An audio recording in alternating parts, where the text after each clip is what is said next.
یہ بہت اچھا سوال کیا آپ نے میری بہن، کہ جب شوہر فوت ہو جائے تو عدت کا کیا طریقہ ہے، یعنی کتنے دن اور کیسے عدت گزارنی چاہیے۔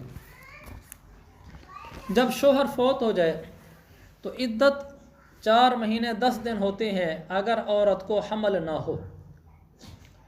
اگر عورت کو حمل ہو تو جیسے ہی بچہ پیدا ہوتا ہے تو اس کی عدت مکمل ہو جاتی ہے۔ اگر نہ ہو حمل تو پھر 4 مہینے 10 دن بعد اس کی عدت مکمل ہو جاتی ہے۔ تو ایک تو 4 مہینے 10 دنوں کو اہتمام سے گننا چاہیے۔ دوسرا، عدت کتنے دن میں نے بتا دیا، 4 مہینے 10 دن، اور اگر حمل ہے تو بچے کی پیدائش تک۔ اور یہ کہ عدت کیسے گزارنی چاہیے، یہ بڑا اہم سوال ہے۔ ہمارے ہاں عام طور پر یہ سمجھا جا رہا ہے عدت گزارنا کہتے ہیں پردہ کرنے کو، کہ جس عورت کے گھر میں فوتگی ہو جاتی ہے، یعنی اس کا شوہر فوت ہوتا ہے، تو وہ عورت اب 4 مہینے 10 دن لوگوں سے پردہ کرتی ہے۔ پھر لوگ پوچھتے ہیں جی کس کس سے پردہ ہے۔ میری بہنوں اس کو اچھے طریقے سن لیں، عدت اور پردے کا آپس میں کوئی تعلق نہیں ہے۔ عدت گزارنے کا پردے سے کوئی تعلق نہیں ہے۔ پردہ تو شریعت کا ایک سدا بہار ہمیشہ کے لیے حکم ہے، زندگی بھر کا حکم ہے، چاہے اس کا شوہر زندہ ہو چاہے فوت ہو جائے، چاہے عدت کے دن چل رہے ہوں چاہے عدت کے دن ختم ہو جائیں۔ وہ تو جن سے پردہ کرنا ہے وہ عورت نے ساری زندگی کرنا ہے، اور جن سے نہیں کرنا وہ کبھی نہیں کرنا۔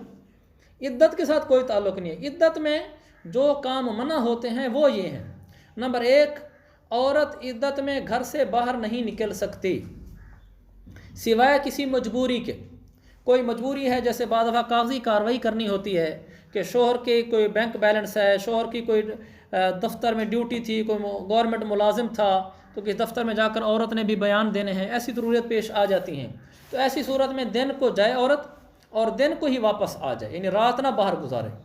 اور بھی کوئی ایسی مجبوری پیش آ گئی ہے عورت کو کہ مثلا اس نے کمانے کے لیے کچھ کرنا ہے، پہلے شوہر کما کے دیتا تھا، اب اس کو کمانے والا فوت ہو گیا اور بھی کوئی اس کی مدد کرنے والا نہیں ہے، مثلا اس کے بھائی والد کوئی نہیں ہے، کوئی ایسی صورتحال پیش آ بھی جاتی ہے، اس بیچاری کے لیے کمانے والا کوئی نہیں ہے، تو ایسی صورت میں اگر وہ جاب ملازمت کے لیے باہر جانا چاہتی ہے تو دن کو جائے ملازمت کر کے پھر واپس آ جائے اسی شہر میں۔ تو اس کی بھی پھر اجازت ہوگی، چونکہ اس نے اپنا پیٹ اور بچوں کا پیٹ بھی تو پالنا ہے، تو اس کے لیے اجازت ہوگی۔ اگر اس کی روزی کا انتظام ہے تو پھر نہیں جا سکتی باہر کمانے کے لیے۔ تو پہلی پابندی یہ ہے عورت کے لیے کہ وہ گھر سے باہر نہ نکلے سوائے مجبوری کی، اور مجبوری میں نے عرض کر دی ہے۔ اس طرح یا کوئی اور مجبوری، مثلا بیمار ہو گئی، ڈاکٹر کو گھر میں نہیں لایا جا سکتا، وہیں جا کر چیک اپ کرانا ضروری ہے، تو بھی جا سکتی ہے، دن کو جائے رات سے پہلے واپس آ جائے۔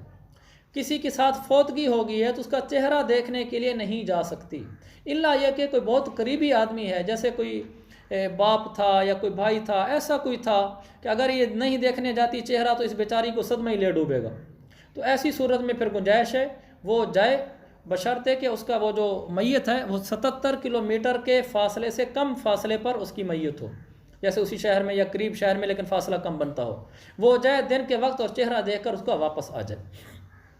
عام حالات میں چہرہ دیکھنے کے لیے نہیں جا سکتی، صرف اس صورت میں جا سکتی ہے کہ جس کا صدمہ یہ اپنی طبیعت پر گہرا محسوس کرے کہ اگر اس کا آخری دیدار نہ کیا تو دن کے وقت جا کر 77 کلومیٹر سے کم کی مسافت پر پھر اس کا چہرہ دیکھ کر آ سکتی ہے۔ الغرض پہلی پابندی ہے گھر سے باہر نہیں نکل سکتی سوائے کوئی شرعی مجبوری کے۔ اور دوسری، یہ جو دعوتیں شافتیں ہوتی ہیں، قریبی رشتہ داروں گھر آنا جانا ہوتا ہے، یہ اس کے لیے بالکل نہیں نکل سکتی۔ دوسرا یہ ہے عورت عدت کے دوران نکاح بھی نہیں کر سکتی، نکاح کا پیغام بھی نہیں بھیج سکتی۔ نکاح اگر کوئی عدت کے دوران کرے بھی صحیح تو بھی نہیں ہوتا، وہ نکاح ہوتا ہی نہیں ہے۔ اور دوسرا، جیسے میں مثال کے لیے ویسے عرض کر رہا ہوں، جیسے کوئی کافرہ عورت سے نکاح کرے اور وہ نکاح نہیں ہوتا، کر بھی لے تو بھی نہیں ہوتا، ایسے ہی اگر کوئی عورت عدت میں نکاح کرے تو یہ بھی ایسے ہی نہیں ہوتا۔ عدت میں نکاح کرنا بھی منع اور نکاح کا پیغام بھیجنا بھی منع۔ مثلا یہ کہہ دینا کہ چلو ابھی ہم نکاح نہیں کرتے لیکن جب عدت ختم ہو جائے گی پھر کر لیں گے، یہ بھی منع ہے۔ بس اس کی اجازت ہے کہ اگر کوئی اشارے وغیرہ سے کوئی بات کہیں چلا دے اور جس سے اگلے کو کچھ اندازہ ہو جائے کہ چلو یہ نکاح یہاں کر لے گی اس گھر میں، تو اس کی تو گنجائش ہے، لیکن وضاحت کے ساتھ اجازت نہیں ہے، یہ دوسرا حکم ہے۔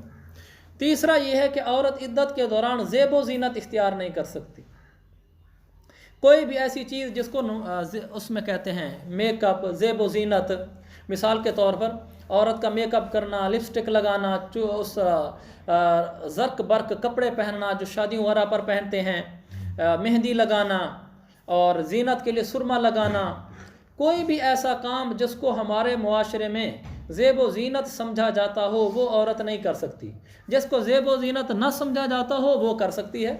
جیسے مثال کے طور پر نہانا ہمارے زیب و زینت نہیں ہے، صفائی کے لیے بھی عورت نہاتی ہے، نہا سکتی ہے۔ آنکھوں میں درد ہے، اس کے لیے سرما لگانا چاہتی ہے، زیب و زینت میک اپ کے لیے نہیں لگانا چاہتی تو اس کی اجازت ہوگی، لیکن خوشبو نہیں لگا سکے گی چونکہ وہ تو زیب و زینت میں آتا ہے۔ ایسے کپڑے جو شادیوں پر اچھی تقریبات پر پہنے جاتے ہیں وہ بھی نہیں پہن سکتی، سادے کپڑے پہنے گی جس کو عام طور پر گھروں میں عورتیں پہنتی ہیں۔ تو یہ تیسری پابندی ہے کہ وہ زیب و زینت اختیار نہیں کر سکتی۔ تو 4 مہینے 10 دن اپنے آپ کو بالکل سادہ رکھے گی، کوئی بھی اس کے لباس سے اور اس کے کسی بھی عمل سے زیب و زینت کا شائبہ تک بھی نہ ہو۔ یہ 3 اہم حکم ہیں عدت کے، تو ان عدت کے دوران ان احکامات کا خیال رکھنا ہوتا ہے۔ بس جو اس کا خیال رکھ رہی ہے وہ عدت گزار رہی ہے، باقی پردے کا اس کے ساتھ کوئی کنسیپٹ نہیں ہے، کوئی تعلق نہیں ہے۔ جو پردہ عدت سے پہلے تھا وہ عدت کے دوران بھی اور عدت کے بعد بھی رہے گا، اور جن سے پردہ شریعت میں نہیں ہے وہ عدت سے پہلے بھی نہیں تھا، عدت کے دوران بھی نہیں اور بعد میں بھی نہیں ہوگا۔ یہ میں نے عرض کیا تھا نا کہ اگر عورت عدت والی حمل کے ساتھ ہے تو اس کی عدت بچہ جننے تک ہے، ورنہ پھر 4 مہینے 10 دن ہے۔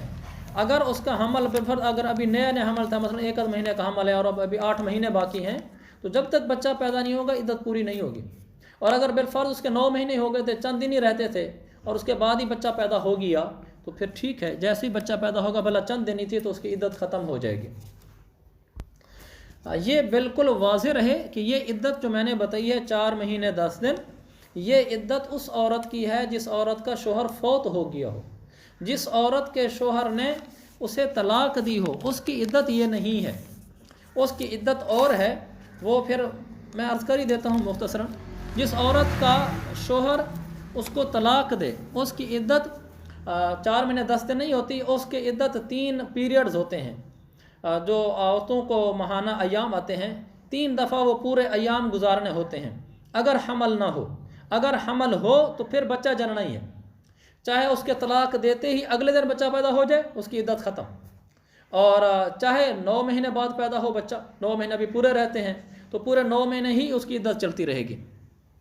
البتہ اگر شوہر نے طلاق دی ہے، وفات نہیں پئی، تو پھر اپنے 3 دفعہ پورے ایام پورے کرے گی۔ اگر ان دنوں بالفرض وہ ایام میں ہی چل رہی تھی اور اس نے طلاق دے دی، ایسی طلاق دینا گناہ ہے ویسے، لیکن ایام کے دوران دی ہوئی طلاق ہو جاتی ہے اور حمل کے دوران دی ہوئی طلاق بھی ہو جاتی ہے۔ ہمارے معاشرے میں مشہور ہے کہ حمل میں طلاق نہیں ہوتی، یہ بالکل غلط ہے۔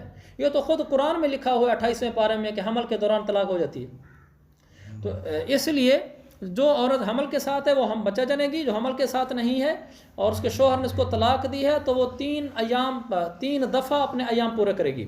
اگر ایام میں چل رہی تھی اور اس نے طلاق دے دی تو یہ ایام شمار نہیں ہوں گے، یہ ختم ہو گئے۔ اگلی دفعہ جب ایام آئیں گے تو وہ پہلے شمار ہوں گے، پھر اگلی دفعہ ایام آئیں گے، پھر اگلی دفعہ ایام آئیں گے۔ جب 3 دفعہ عورت کو ایام آ جائیں گے جو ماہانہ اس کو آتے ہیں تو پھر جا کر اس کی عدت پوری ہوگی۔ 3 دفعہ پورے ہونے کے بعد اب اس کی عدت مکمل ہو گئی ہے، اب عدت کے بعد وہ آگے نکاح کر سکتی ہے۔ یہاں بھی وہی حکم ہوں گے اس عدت کے دوران بھی کہ اس عدت میں بھی عورت گھر سے باہر نہیں نکل سکتی۔ اس کی کوئی شدید مجبوری ہے تو وہ اس موقع پر مجبوری علماء کو بتا کر اپنی اجازت لے لے، اس کے مطابق جو شریعت اجازت دیتی ہوگی، ورنہ نہیں نکل سکتی۔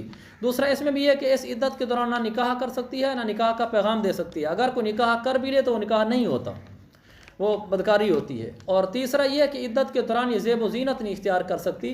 یہ حکم یہ والے جو نے بتائیں یہاں بھی ہوں گے۔ اللہ تعالیٰ شریعت کو سمجھنے اور ان پر عمل کرنے کی توفیق